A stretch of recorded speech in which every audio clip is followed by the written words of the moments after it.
शुरुआत हो गई, हमारे विरह का शुरुआत हो गई। ध्यान दी हम तमाम रामायण के सीरियल आप देख लो भैया हो, महाभारत के सीरियल देख लो, लेकिन कुछ ऐसा खास ऐसा चीज मिलल जो न रामानंद सागर जी दिखाए रामायण में और न बी आर चोपड़ा महाभारत में दिखाए। बात कहां से शुरुआत होती है?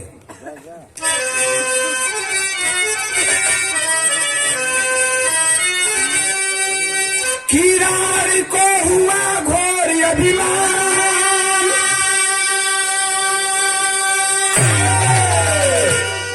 रावण को हुआ घोर अभिमान, लंका बन गया शमशान, तरुण से न चला ले करने धनुषा बाण।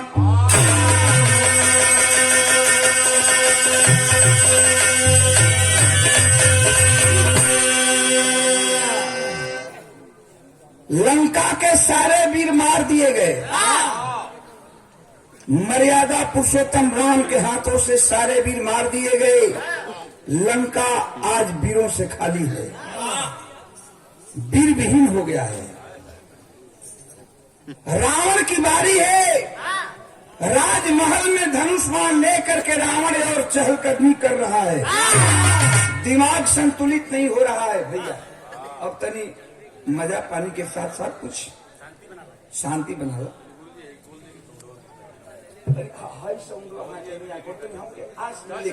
आज तनी मिले के चाहिए वही तरह इस बात।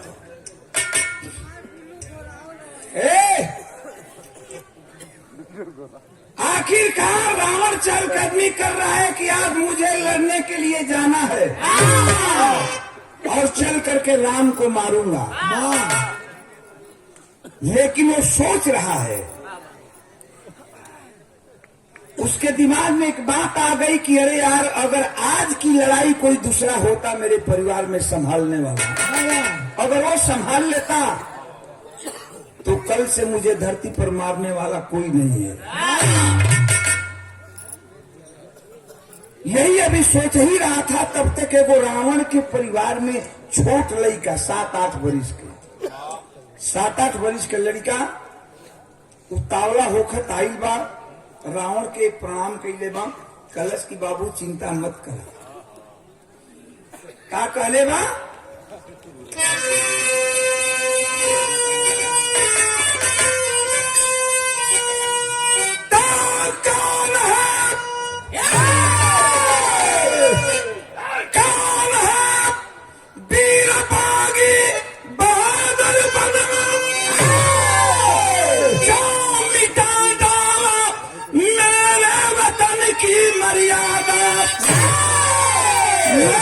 सम्मान कुल का हनन कर दिया, मेरे कल से हुआ मरने को यमादा।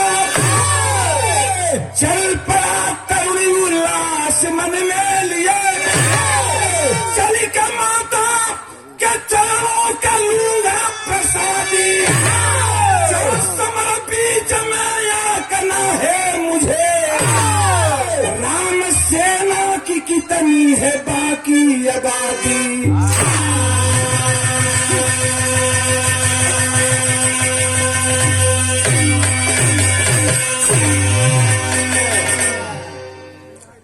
लड़का आइल बा 8 वर्ष का उम्र बा। रावण का बाबू कही के पिताजी कही के प्रणाम कैलस, कलश की पिताजी चिंता क्यों कर रहे हैं? आज की लड़ाई मैं करूंगा और देखूंगा कि राम के बांदरी सेनाओं में कितना ताकत है। आज का लड़ाई हम करो। रावण जौन रोगिया चाहे तौन पैदा, रावण तो चाहते रहे कलश की शाबाश बेटा। इतना भाई विराह सुने बैठल हुआ। विराह खाली मनोरंजन का साधन नहीं हो, विरहा के लिखवैया, विरहा के गवैया अपने गीत के माध्यम से समाज को कुछ संदेश देने का काम करते हैं। लड़का का नाम का रहल रामायण में वो लड़का का नाम तरुणी सेन बतावल बा। केकर बेटा बाबा सीटी न रहे, सीटी न रहे, केकर बेटा बाबा विभीषण का। विभीषण का बेटा तरुणी सेन। तरुणी सेन तरुणी सेन का मतारी का नाम शर्मा। कहाँ लेकर थे तरुण सेन का मतारी का नाम शर्मा। कहरम है रावण कहरम की साबस बेटा साबस। सोचत बाल लड़का चला है धनुष बाण लेकर के राम से लड़ने के लिए। लेकिन जब राम से लड़े खादी चलल बा उस समय का बात दिहल गई। प्योर बिजनेस का लाइन हो का कहल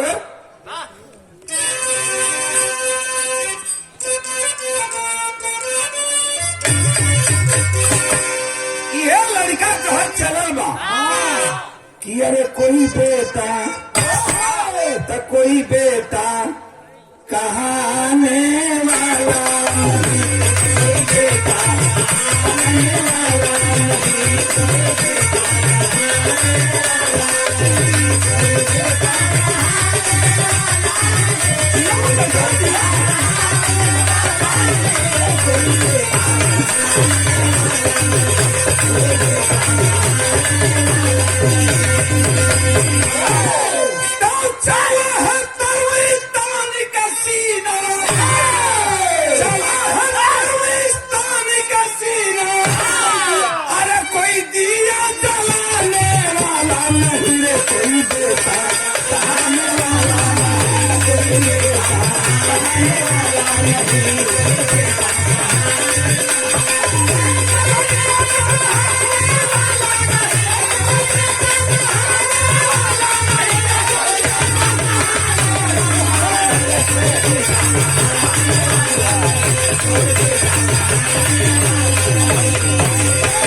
तूने सीना तान लिया। एक एक लाइन पर गौर हो। बिरहा हम गायब हमार बिरहा ऐसा हुई कि जैसे शीशा में सूरत लौकेला चेहरा साफ साफ सबके समझ में चलिए। बहुत रुपया का पुरस्कार छोटे भाई रामचंद्र सोनी जिलेबी वाले रावण सिंह। लड़कवा सोचत बा कि रावण से आशीर्वाद ले ली। चल के तनी माइयों से आशीर्वाद ले ली। तनी बात समझ ला। सोचत बा कि चल के माई से भी आशीर्वाद ले ली। लड़ाई के मैदान में चलत है आज राम के मारब। पहुंचल बा माई की है शर्मा की है। माई के पैर पकड़लस कलश की माई के भाई ममता हमार माई होके आप लोगन के माई होके इतना भाई बैठल रहा। एक बात में ध्यान दिया कि विचार करिया कि ओम प्रकाश सही कहते हो कि गलत। माई में मेहरारू में क्या अंतर होला? माई में और मेहरारू में अंतर का होला? जेकर एकरा में माई हुई जेकर माई जियत हुई घर में तो उ समझा कि अभी बहुत भाग्यवान बा। बहुत भाग्यवान बा। आ माई और मेहरारू में यह अंतर बा कि केनियो ले लइका जाई कितनो कमासुत बा कितनो रोज लाख रुपया कमात हो लेकिन जब माई के सोचा जाई तब माई बेटा के पेटवे नहीं है। हम अपन बात बताओ तनी हमार माई पुरान हो गई बे। 2 दिन 4 दिन 10 दिन पर कहीं जाई घरे पूछत रही ऊपर अब चक चले फिर मैं समझ गई तो पूछत रही कि अब कहाँ गई बे रे कहिया ले आई। आज जब जाइब जे गाड़ी से उतरब तो जाइब जब घर में घुसब कहीं की सुनू लगवा जाए तो हमार देहिया सुगुरा है कहीं की रतिया के तो खाले ना गावे के भेरी दूध दूध मिलेला कि ना तो के जबकि उ जानत है कि एकरा के कोनो खाए के कमी नहीं खे लेकिन माई का ममता तो माई मेहरारू में ये अंतर बा कि माई के नियोले बेटा जाई तो माई बेटा के पेटे नहीं हरी। अब मेहरारू कुर्ता खोल के टंगबो खूटी पर घर में जइबो अजे तनी एने ओने तक कबो है ना बगली में हाथ लगाई कबो है ना बगली में हाथ लगाई और निकाल के जब रही तो नहीं वैसा आयरन से छकी साला उधर के मुगल चढ़ाइयों के चाहिए रोके काम निकाल के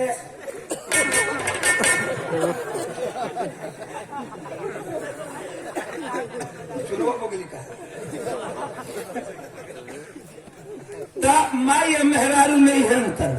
खैर सीता जी के लगवा गई बा बेटा कलश सॉरी शर्मा के लगवा गई बा अपने माई के लगे माई कलश की बेटा कैसन कहा चल दिए ले इतना बड़ा उतावला लगत हुए कलश की सुन जात बानी राम के राम से लड़े राम को मारूंगा माँ छोड़ूंगा नहीं।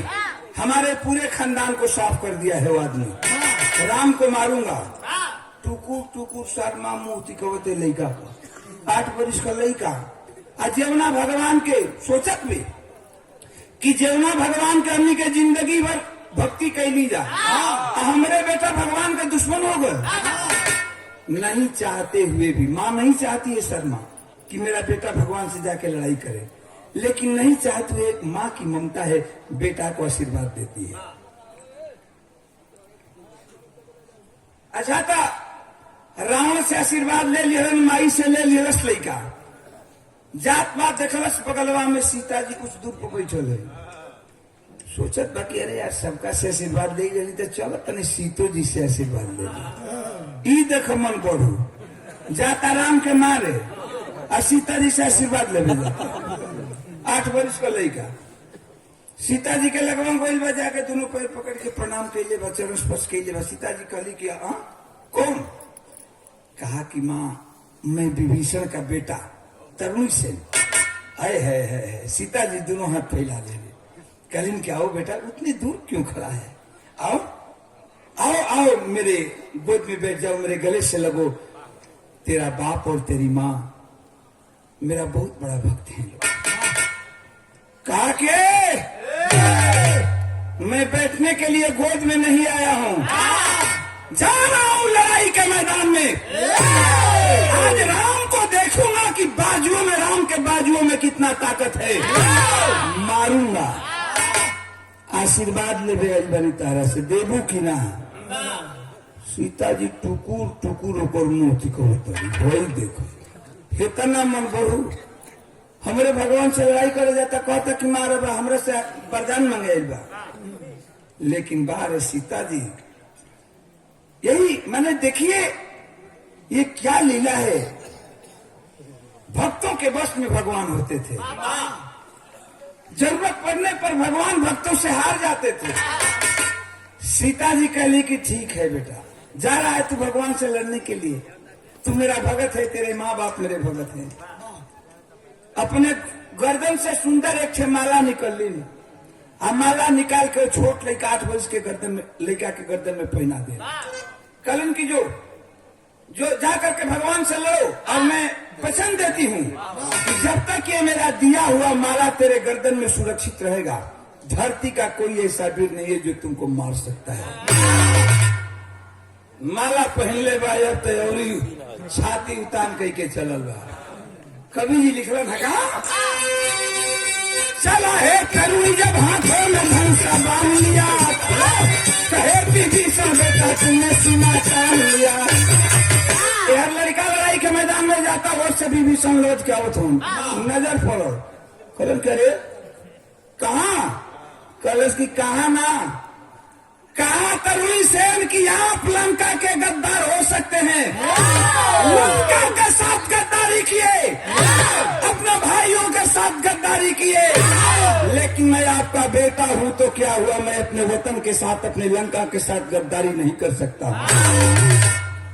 राम को मारूंगा भगवान विभीषण सोचे थुमन की वो जीवना भगवान कहनी के जिंदगी भर भक्ति कैली जा और वही भगवान से हमारा बेटा लड़े जाता बतियावत बतियावत नजदीके आ गई नजदीके आ गई उनका नजर पड़ गई माला पर। माला नजर पर पड़ल, नजर माला पर पड़ल बा। पूछ बैठलन विभीषण का, कहे विभीषण बेटा माला कहाँ पाया है, कहे विभीषण बेटा माला कहाँ पाया है, पहनकर माला अपने गर्दन को सजाया है। कि माला ठीक बा, जो लड़ भगवान से लड़े जाते हो तो जो, लेकिन इतना सुंदर माला कहाँ पोले बेटा। कलश के बाबू लड़के हंसे लगल। कलश के बाबू ई बाजार के 10 पैसिया खरीदल माला ना है, ई सीता जी का दिल बा। आ सीता जी का वरदान बा कि जब तक हमारे गर्दन में माला रही धरती का कहू भी मरबे न करी। हे निकल भैंस गई रारे पानी में।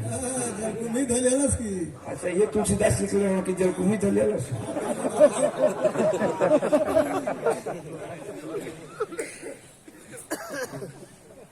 विभीषण सोचा लगन कि जवनी सीता खाती भगवान दर दर के ठोकर खइले, पेड़ से पौधा से पक्षी से रोवे और पूछे, हे खगवृंद हे मधुकर श्रेणी, हे खगवृंद हे मधुकर श्रेणी, तुम देखी सीता मृग नहीं। और वे सीता जी दुश्मन के वरदान दे दिली। देखें विभीषण अपने लंका के साथ गद्दारी किया, अपने वतन के साथ गद्दारी किया, अपने परिवार के साथ गद्दारी किया। इतना ही नहीं, विभीषण अपने बेटा के साथ भी गद्दारी किया।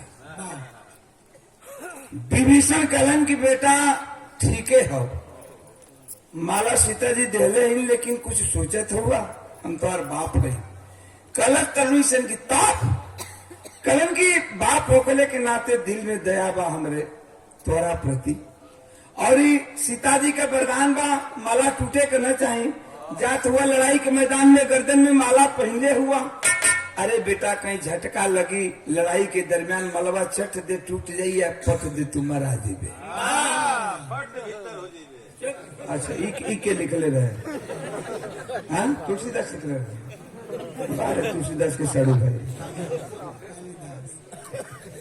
कलन लड़कवा कलश की ताप, कलन की एकर मतलब ये बात ताप की मलबा हमके दे दा, हम अपने पॉकेट में रख ली, नई माला टूटी न तू मरई। समझ रहा है छोटा सा 8 वर्ष का बेटा कि बाह रे मेरा बाप मेरे ही साथ गद्दारी कर रहा है। लेकिन आज्ञाकारी पुत्र था, आज्ञाकारी पुत्र कहा, सोच गया कि नहीं पिता की आज्ञा है, माला मांग रहे, निकाल करके माला दे दिया, चला है। और जब लड़ाई के मैदान में पहुंचा है तो एक तरफ मर्यादा पुरुषोत्तम राम का लश्कर है, बांदरी सेना है, एक तरफ छोटा सा लड़का 8 वर्ष का जा करके लड़ाई के मैदान में खड़ा होता है, हाथ में छोटी छोटे बाण और छोटी को धनुष लेके। तब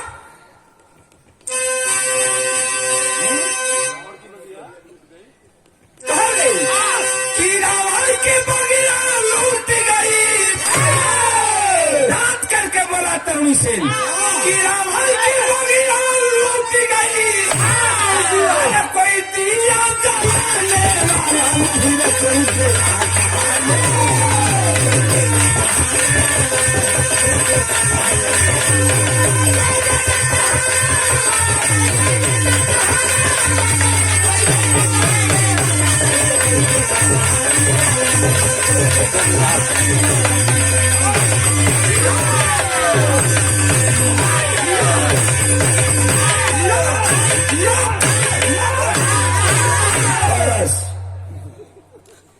बात समझ ल भैया।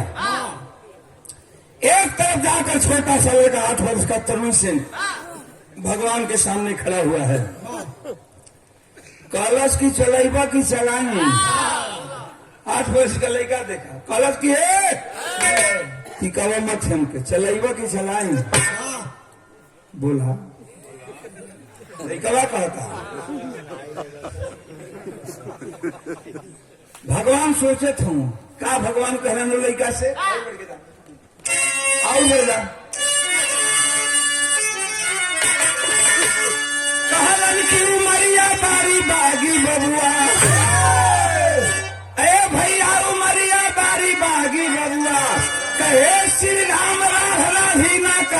मैया। भगवान सोच गए कि आज लंका वीरों से खाली हो गया, तभी तो मेरे सामने एक बच्चा लड़ने के लिए आया है। कहे कि बेटा जाओ, मैं लड़कों पर बाण नहीं चलाता। अरे तेरी उम्र ये लड़ाई का मैदान देखने की नहीं है बेटा, तेरी उम्र खेलने खाने की है, माँ के आंचल में सोने की है। जब इतना सुनलस तो 8 बरिस के लड़का बारूद का गोला न होगा, बारूद का गोला है।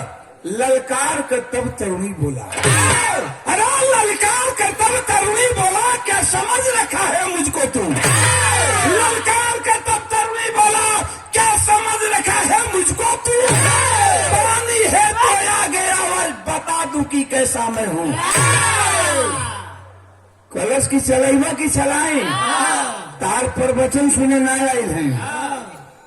मारो ललकार को जब भगवान सुने, ललकार को जब भगवान सुने, हाथों में धनुषा बांध लिया।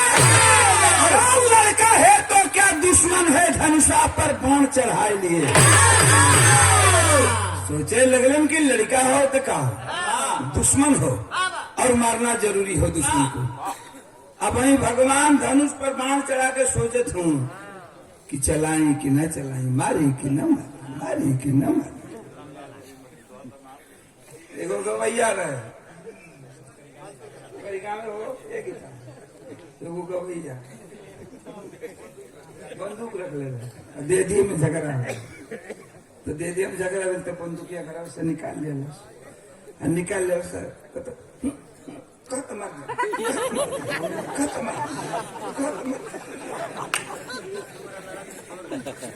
अभी खाली इतना कहे कि खत्म खत्म, तले जाके 2 थप्पड़ मार के बंदूकिया छीन लिया। अल्लाह का सल्ला कर मुको तनी मेरा रुआ गीता नियंत्रण रहे देगा।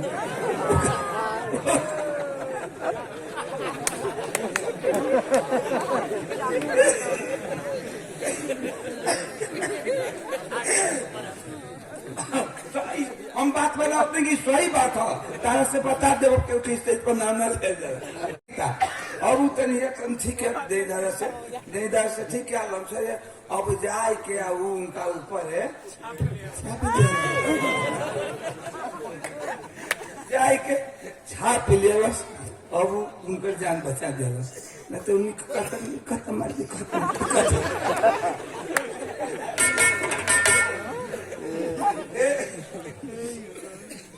20 रुपया का पुरस्कार, बहुत बहुत ऐसा ऐसा कबो कबो बात फंस जाएगा।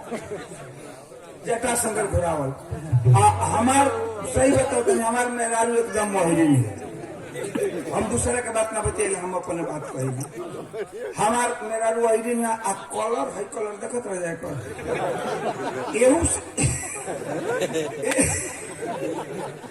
एहू से कलर में चाहे जो ऊपर जाए, माने देख ले तो लगो भूख चल जाए। लेकिन भाई हम बड़ा माने, हम कहना कि सबकर रानी ना हमार कहानी वो थी।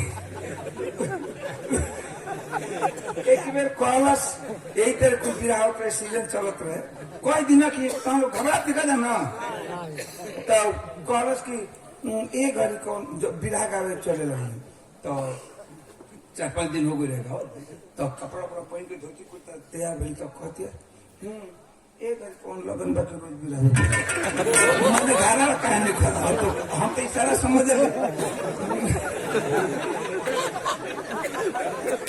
सही बताओ लागल है तू करे कि एक घड़ी कौन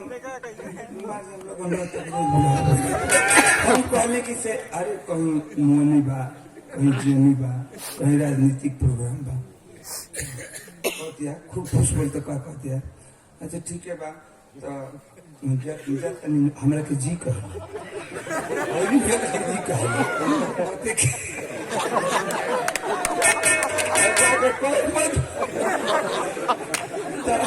कहते कि ठीक है बा हमके उठला ले लेते। जिंदगी में भैया हम कब हम धोती कुर्ता पहने वाला आदमी, कभी हम मेरा बाजार में की सही बताओ। हाँ मेरा भी बेजार होला सुबह तू जानत नहीं कर मेरा भी बेजार होला तो जिंदगी में कबो नहीं कैले हम गावे गोली लेकिन भर रास्ता सोचत मिली सही कि ये सोची कि कबो जिंदगी में कुछ मंगलस ना हमरा से माई वैसे मांगत रही पहले तो वो कुलिया दिया तो और हमारे से को ठलाली मांग दिल और हम मेरा रूम ना ले चलो तो आत्मा में बड़ा कष्ट हुई तो हम अली होने लगा के हल्का सिनेमा और बक्सर में जो विजया के दुकान है परसों की तो कल की गड़ी में बैठल कल के विजय तनी एगो उठला लीजिए तो कल करे हाँ करे भाई एगो उठला लीजिए तो कहता कि भैया तू उठला हम कह ले भाई काम बा पूरा इतने को लमचूस नहीं लाम लमचूस नहीं हम यही तरह अपन दिया तो हम मेरावे लगन कि का हम कहीं कैसे लागे भैया कॉलेज के तू अरे रह गए का तो अरे ना तो पंडित जी अरे मर दे कहीं के तो कॉलेज की एक खूब खींचा है खींच देन तक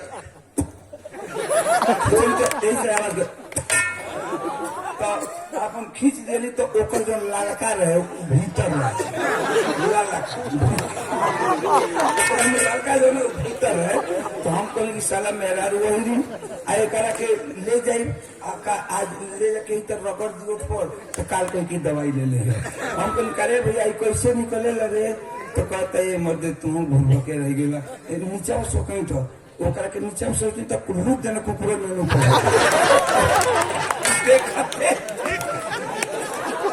फिर खाओ ना हमारा बता तो कोई कोई बात फंस जाला है तेरे खैर छोड़ा ये सब बात ना हम अपन बात कर देंगे तेरी गीता जाके कुछ कहो मत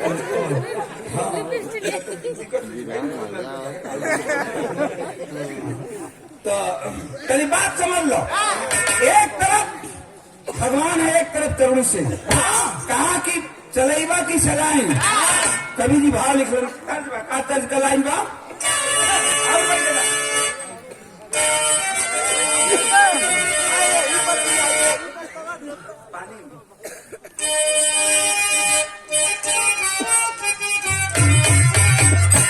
ये तरज हो अरे पानी में रोज लगाने की रात है जलने की रात है वो जलाने की रात है लड़का तरुण से कहत बा भगवान से कहा कहले बा कि अरे ताकत को आज दिखाने की बात है ताकत को आज दिखाने की बात है लड़ने की बात है लड़ाने की बात है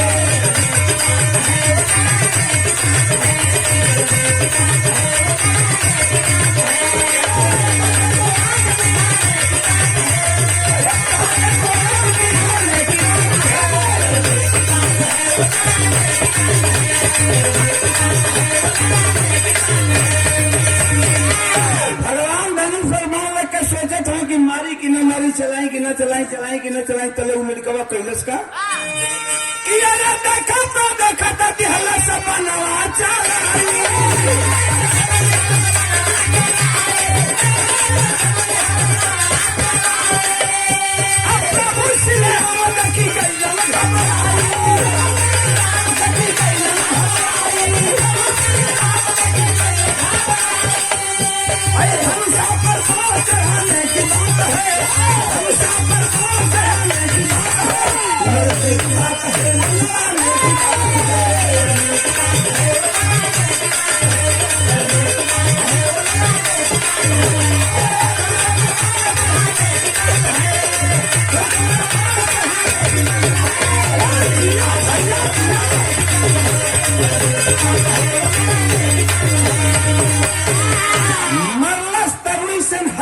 से बाण अब वही भगवान सोचते हैं तिल मिला उठे 4 कदम पीछे हट गए लेकिन भगवान अब 23 में आ गए। एक तरफ मर्यादा पुरुषोत्तम राम एक तरफ छोटा 7 वर्ष का तरुण सेन लड़ाई आर पार की शुरू हो गई। उस समय के बाद निकल गई क्या लड़े हैं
पुरुषोत्तम श्री राम लड़ाई आर पार की हो गई।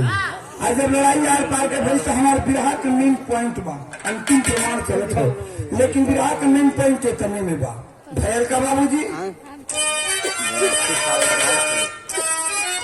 और बोल जा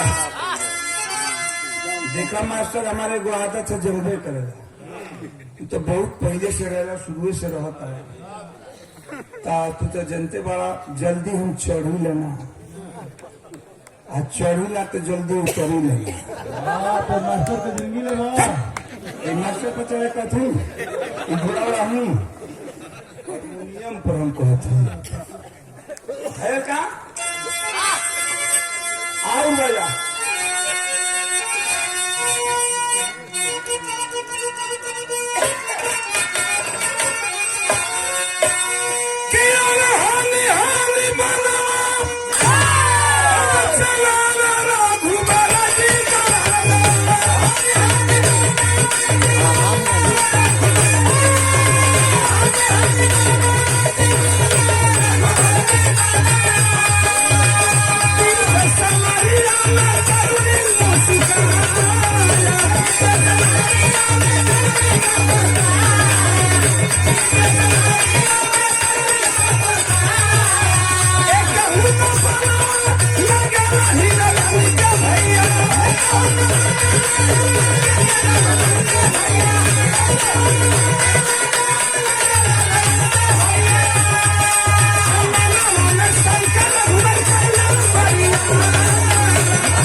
बोलत बाकी मारा भगवान चलाओ प्रभु बा मारा भगवान सोचे लगन कि अरे लंका वीरों से खाली हो गया, एक से बड़े बड़े धुरंधर वीरों को मारकर गिरा दिया रण के मैदान में। आज एक छोटा सा लड़का मुझसे नहीं मरा रहा है, मेरा मजाक उड़ा रहा है। बात क्या है, कारण क्या है? विभीषण के बुलौले में प्रमाण मिलेगा बाबू की जब भगवान बाण चलाते थे तो तरुण सेन 3 कदम पीछे हटता था, लेकिन जब तरुण सेन बाण चलाता था तो भगवान 4 कदम पीछे हट जाते थे।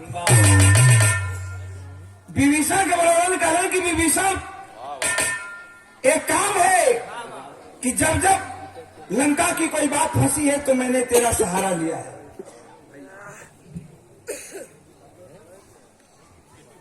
आप भैया रामा यादव जी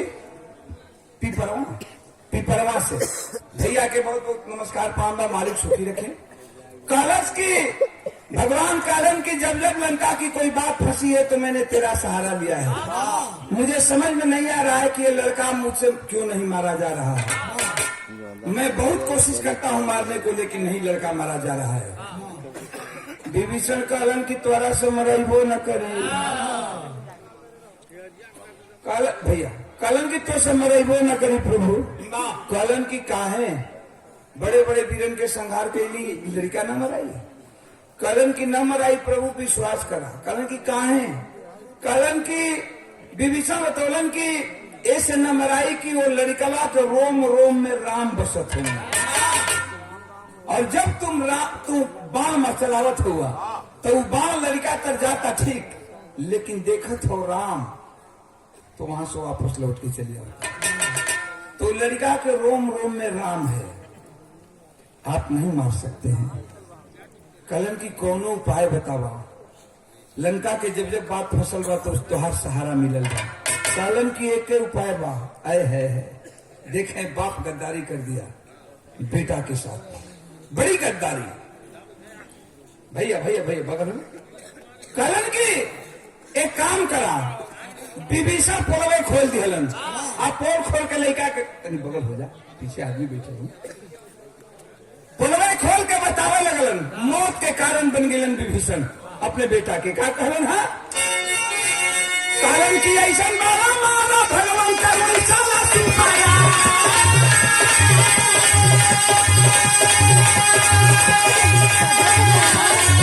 अरे ऊपर ऐसा गिरने नीचे सब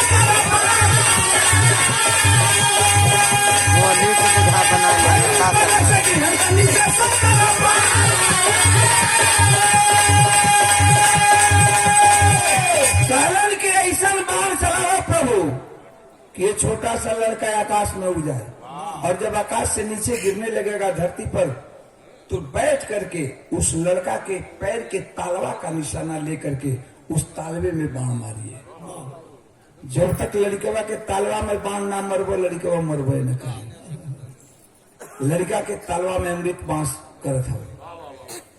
भगवान के सुनले के देरी रहल कैलन का कि सुन के रघुबारा तब चला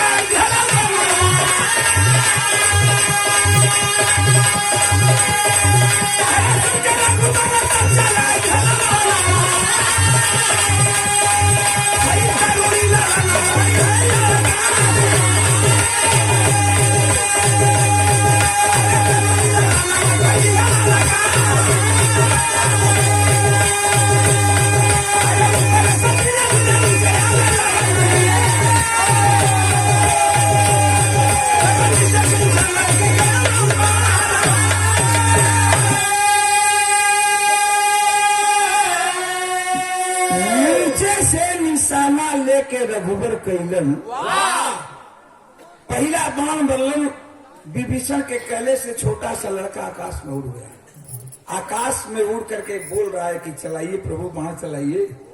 जब ऊपर से गिरने लगा वो 8 वर्ष का बच्चा धरती पर आने लगा तो भगवान घुटने का ठेवने का सहारा लिए बैठ गए और नीचे से तालवे का निशाना लेकर के दूसरा बाण चलाए। बड़ा जाके हचाक से वो 8 वर्ष का लड़का के तालवा में पैर की तालवा में धसल हुआ। जब धसल खून का धार बहे लगल, खून को बौछार पर चले लगल तो नतीजा निकलल का भैया कि बना के लगते लला न गिर गई रे।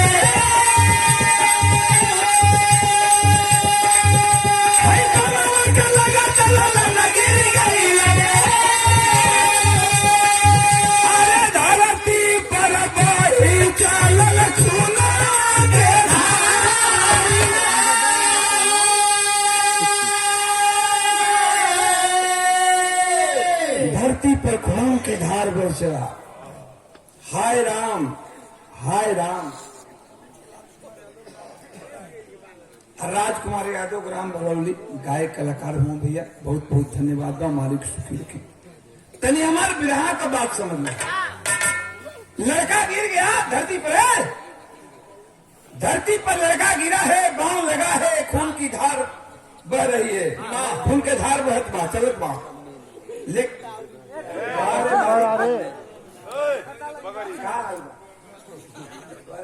सिखा ले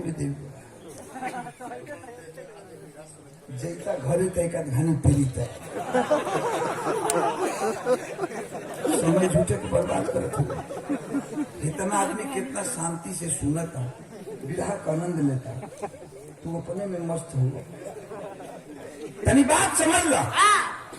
खून का धार बहत बा, लड़का के मुंह से आवाज निकलत बा, धरती पर गिरल बा, हाय राम हाय राम हाय राम हाय राम।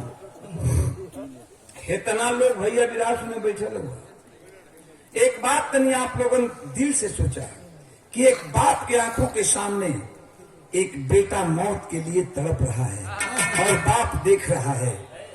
कौन ऐसा बाप होगा जो पत्थर का करेजा पानी नहीं बने।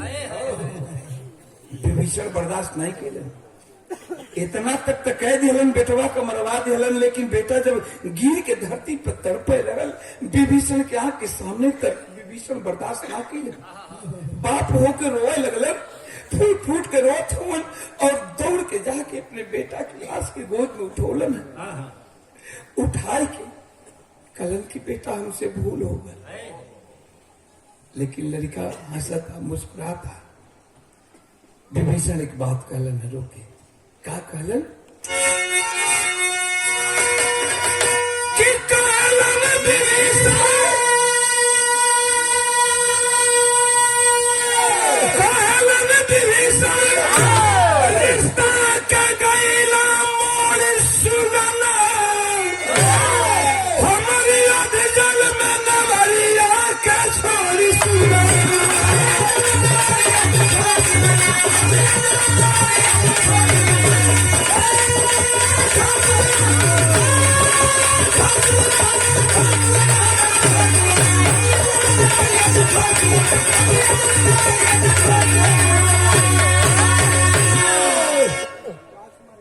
राजकुमार यादव भैया पुनः पुरस्कार दिले ने बहुत भरौली से बहुत बहुत प्रणाम। बाप के मालिक सुखी रखे।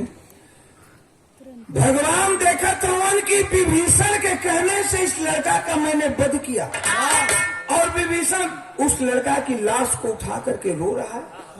बड़े बड़े वीरों का संहार किया लेकिन विभीषण के आंखों में आंसू तक नहीं आया। और विभीषण उस लड़का की लेकर के पुक्का फाड़ कर रो रहा है। बात क्या है? दौड़ पड़े भगवान। विभीषण लड़का के बेटवा का लाश उठोले हुए रोत हुए कि मुन्ना हम बहुत हमसे गलती हो गई, माफ कर दा।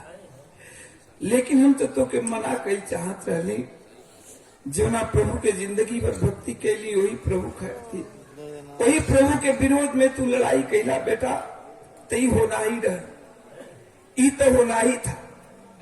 लेकिन हमके माफ कह दिया, हम बाप हो के अपने बेटवा के साथ ऐसा कर ली। गईला ना विभीषण, भगवान गए विभीषण के पास और जाकर के खड़ा हो गए। विभीषण से कलन की विभीषण बात क्या है बताओ, राज तो कुछ जरूर है। ए बेटा, ए बेटा, ए बाबू, ए बेटा, कलन की बात भगवान बोल पड़े कि बात तो जरूर है कुछ। विभीषण बात बताओ, क्या बात है, सच्चाई बताओ। विभीषण रोए लगे, धक्का फाड़ के रोए तो उन कलन की प्रभु क्षमा कह दिया। जौनी बेटवा के आज हम लाश लेके रोत बनी, जौनी बेटवा के तू संहार कैला, बद कैला, ये दूसरे के बेटा ना आई था हमारे बेटा। आवा भगवान अवाक हो गए, पैर के नीचे से धरती खिसकने लगी। सोच के भगवान के अरे ये तो अनर्थ हो गया, ये तो अनर्थ हो गया, मैं क्या कर दिया। बोल पड़े कि विभीषण ये ठीक नहीं हुआ, जो भी तू कराया ये ठीक नहीं कराया, ये तो अनर्थ करवा दिया। तू अनर्थ करवा दिया विभीषण। में जाकर के दुनिया को क्या संदेश दूंगा? यही संदेश दूंगा कि अपने पत्नी के लिए, अपने बीवी के लिए, अपने भगत के बेटा का संहार किया। दुनिया मुझे ताना मारेगी, क्या कहेगी? तो लो, तुमने तो जो करवाना था करवा दिया विभीषण, लेकिन लोग धनुष बाण फेंक दिए। भगवान बोल पड़े कि अब हम लड़ाई नहीं कर सकते। अब सीता जी चले आए ही लंके में रह जाए, चाहे लंके में रह जाए, लेकिन अब हम लड़ाई नहीं करें। बेटा के लाश धरती पर रख करके विभीषण रोने लगा। रो रहा है, भगवान से कहता कि प्रभु अगर लड़ाई ना करबा तो का हमार बेटवा जी जाए? हमारे बेटवा तो मर गए, हमारे बेटवा तो दुनिया को छोड़ के चल बसे। अपने धर्म पर, वो अपने धर्म पर अडिग रहा, हम अपने धर्म पर अडिग रहे। वो अपने वतन के साथ गद्दारी कैला चाहत रहे, अपने परिवार के साथ गद्दारी कैला चाहत रहे। तो हम अपने प्रभु खातिर सब कुछ करे खातिर तैयार रहे। तो हम अपने धर्म पर आली, हमारे बेटवा भी अपने धर्म पर आल। तो अब तो कर संगार वो चल गई दुनिया से। तो का तू लड़ाई ना करवा तो हमारे बेटवा जीता। जेकरे खातिर सब कुछ बल, जेकरे खातिर सोने का लंका स्मशान बन गई, लंका बीरन से खाली हो गई, वह तभी जिंदा हो जेकर नाम रावण बा। विभीषण भगवान के समझावे लगे, समझा के कहलन ने का कहले कि कहलन विभीषण जिंदा होई न ललाना, जेकरे खातिर सब कुछ कैला जिंदा दुश्मन के कैला भंडा फोर सुगल हरियत जलन वरिया के छोड़ी सुगल।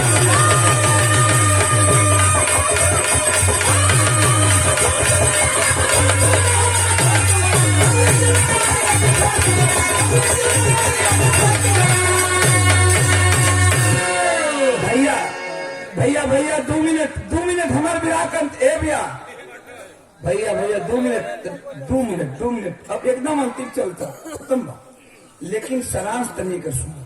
हमारे राम और भैया रामदेव यादव लोहानी भैया के बहुत बहुत प्रणाम बा। करण की वह तो जिंदा हो, रावण जेकर नाम बा, जेकरे खातिर सब कुछ भई, लंका स्मशान बन गई। तो का जाके संदेश देवा कि मेहरारू खातिर लंका स्मशान बना दिया, असली दुश्मनों के छोड़ के ये संदेश देवा।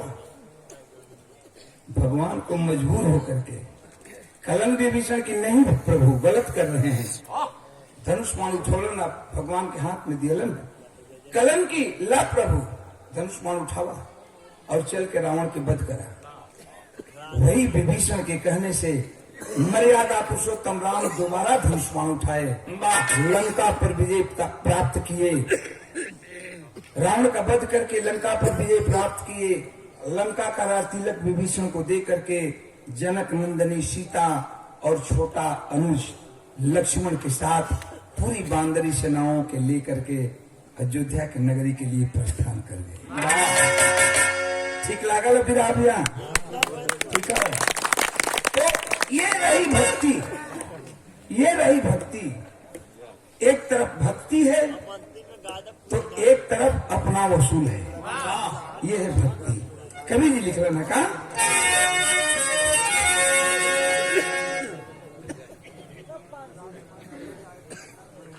राजकुमार यादव भैया हमारे गायक कलाकार भरौली से बहुत बहुत धन्यवाद। मालिक सुखी रखें।